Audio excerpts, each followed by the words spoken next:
Assalamualaikum warahmatullahi wabarakatuh.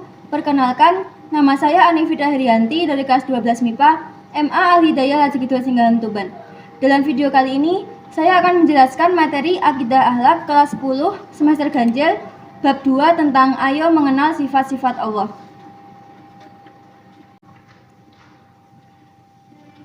Ada beberapa menu dalam materi kali ini. Yang pertama, kompetensi inti. Yang kedua, kompetensi dasar. Ketiga, indikator. Keempat, peta konsep. Kelima, uji kompetensi. Dan keenam, profil.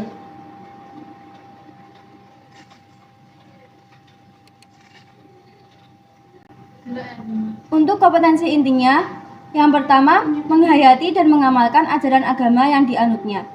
Yang kedua, menunjukkan perilaku jujur, disiplin, bertanggung jawab, peduli, santun, responsif, dan proaktif sebagai bagian dari solusi atas berbagai permasalahan dalam berinteraksi secara efektif dengan lingkungan sosial dan alam, serta dapat dalam menempatkan diri sebagai cerminan bangsa dalam pergaulan dunia.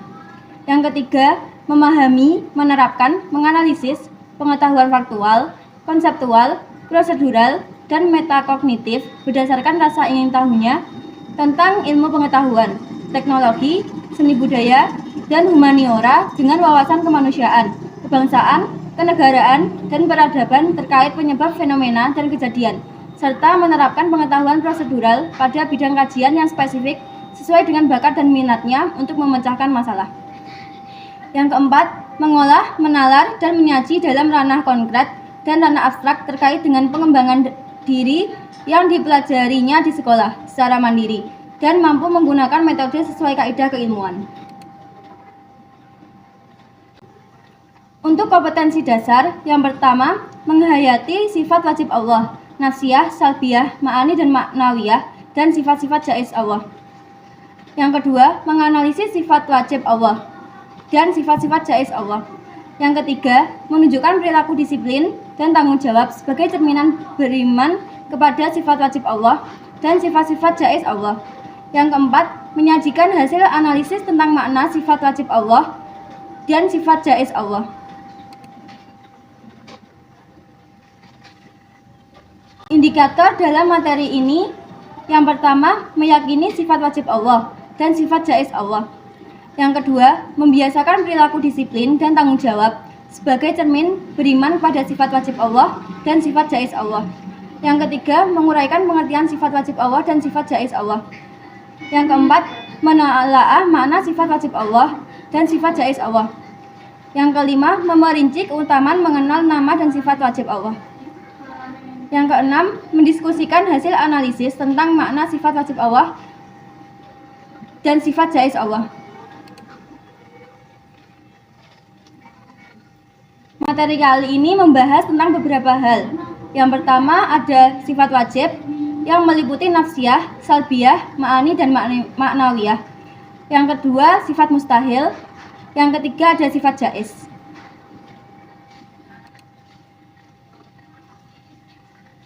Sifat wajib Allah dibagi menjadi 4. Yang pertama yaitu nafsiyah, sifat yang hanya berhubungan dengan Allah. Yang kedua sifat salbiyah, sifat yang menghilangkan sifat-sifat yang tidak layak atau tidak sesuai dengan kesempurnaan Allah. Yang ketiga ada sifat ma'ani, yaitu sifat-sifat abstrak yang wajib ada pada Allah. Ia menambah makna kesempurnaan pada zat Allah. Jikapun terdapat sifat-sifat tersebut pada manusia, maka persamaannya hanya pada lahir atau lafal saja, tidak pada hakikat. Yang keempat ada maknawiyah, yaitu kelaziman dari sifat ma'ani. Sifat maknawiyah tidak bisa berdiri sendiri, sebab setiap ada sifat ma'ani tentu telah didefinisikan sebagai sifat yang ada pada sesuatu yang disifati, yang otomatis menetapkan suatu hukum padanya. Maka sifat maknawiyah merupakan hukum tersebut.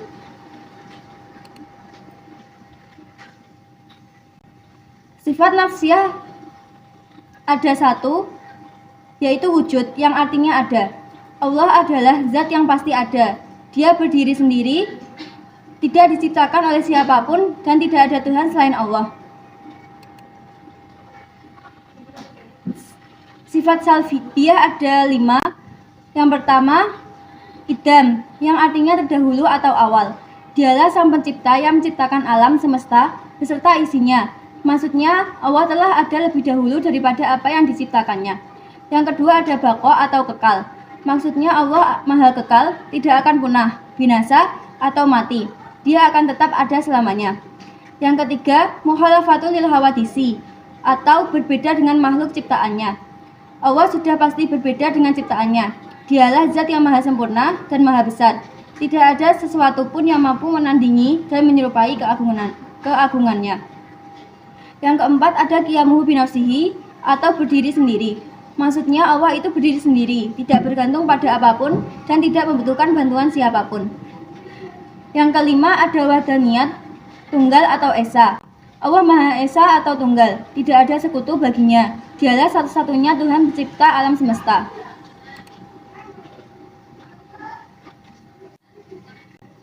Sifat ma'ani Allah ada 7. Yang pertama kudrat, berkuasa. Allah Maha Kuasa atas segala sesuatu. Tidak ada yang bisa menandingi kekuasaan Allah Subhanahu wa taala. Yang kedua ada irodat, berkehendak.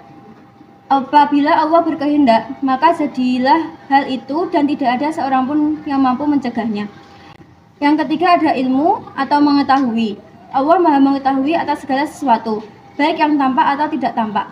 Yang keempat ada hayat atau hidup. Allah adalah Maha hidup, tidak akan pernah mati, binasa, ataupun musnah. Dia kekal selamanya. Yang kelima ada sama atau mendengar. Allah Maha mendengar baik yang diucapkan maupun yang disembunyikan dalam hati. Yang keenam ada basor. Allah melihat segala sesuatu, penglihatan Allah tidak terbatas. Dia mengetahui apapun yang terjadi di dunia ini. Yang ketujuh ada kalam atau berfirman. Allah itu berfirman. Dia bisa berbicara atau berkata secara sempurna tanpa bantuan dari apapun. Sifat maknawiyah Allah ada 7. Yang pertama qadirun, artinya berkuasa. Allah Maha Kuasa atas segala sesuatu yang ada di alam semesta. Yang kedua ada muridun, berkehendak. Bila Allah sudah menakdirkan suatu perkara, maka tidak ada yang bisa menolak kehendaknya. Yang ketiga ada alimun, mengetahui. Allah Maha mengetahui segala sesuatu, baik yang ditampakkan maupun disembunyikan. Tidak ada yang bisa menandingi pengetahuan Allah yang Maha Esa. Yang keempat ada hayan atau hidup. Allah adalah zat yang hidup. Allah tidak akan mati, tidak akan tidur ataupun lengah. Yang kelima ada sami'un, artinya mendengar. Allah selalu mendengar pembicaraan manusia, permintaan ataupun doa hambanya. Yang kedelapan ada basiron atau melihat. Keadaan Allah yang melihat tiap-tiap yang maujud, benda yang ada. Yang ketujuh ada mutakaliman, artinya berfirman atau berkata-kata. Sama dengan kalam, mutakaliman juga berarti berfirman. Firman Allah terwujud lewat kitab-kitab suci yang diturunkan lewat para nabi. Sifat mustahil bagi Allah ada 20. Yang pertama ada Adam, artinya tiada. Kedua hudus, artinya ada yang mendahului. Ketiga fana, artinya musnah. Keempat mumasalatul lil hawadisi, artinya ada yang menyamai.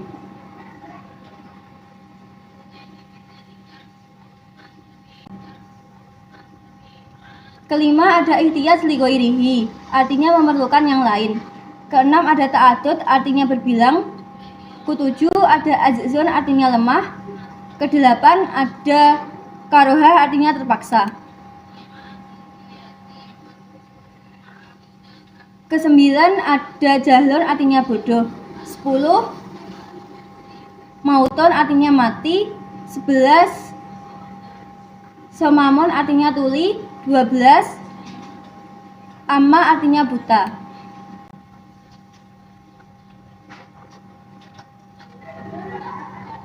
Yang ke-13 ada bakomon, artinya bisu. Ke-14 ada ajizan, artinya zat yang lemah. Ke-15 ada karihan, artinya zat yang terpaksa. Ke-16 ada jahilan, artinya zat yang sangat bodoh.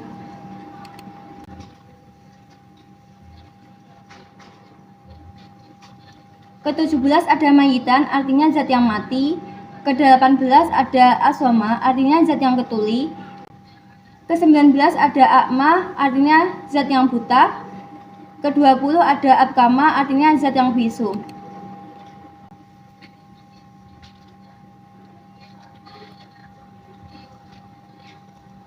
Yang terakhir ada sifat jaiz. Sifat jaiz Allah adalah sifat yang mungkin boleh ada atau sifat yang mungkin boleh tidak ada pada Allah.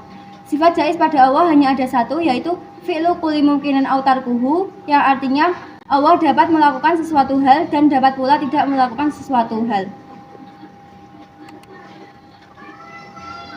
Kita masuk ke uji kompetensi. Soal yang pertama, cukup dengan kata kun, jadilah. Allah dapat mewujudkan apapun yang dikehendakinya. Hal ini menunjukkan bahwa Allah memiliki sifat. Yang pertama, yang A irodah, B ilmu, C kudrat, D hayat.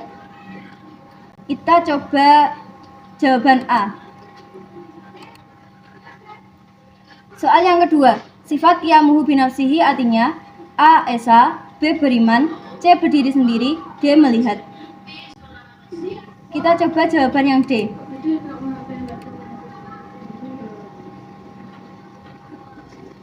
Soal nomor 3, Allah sudah ada sebelum apapun ada, karena Allah bersifat A wahdaniyat, B baqo, C wujud, D qidam. Kita coba jawaban yang D. Soal keempat, Allah bersifat basor, artinya A esa, B berfirman, C melihat, D mendengar. Kita coba jawaban yang C. Soal terakhir, bukti sifat kalam Allah adalah A. Alam semesta, B. Kitab-kitab suci yang diturunkan kepada sejumlah nabi, C. Keunikan ciptaan Allah, D. Mukjizat yang dimiliki oleh para nabi atau rasul. Kita coba jawaban yang B.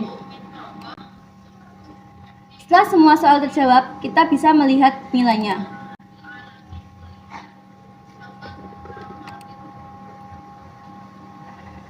Untuk profil saya, nama saya Anifidia Herianti, tempat tanggal lahir Tuban 16 November 2022, alamat Tanjung Kidul. Instagram saya ada ANKFTR16, Facebook ANKFTR, Gmail anifitria1611@gmail.com, dan nomor WhatsApp saya 0881 026 141 277. Sekian video kali ini. Wassalamualaikum warahmatullahi wabarakatuh.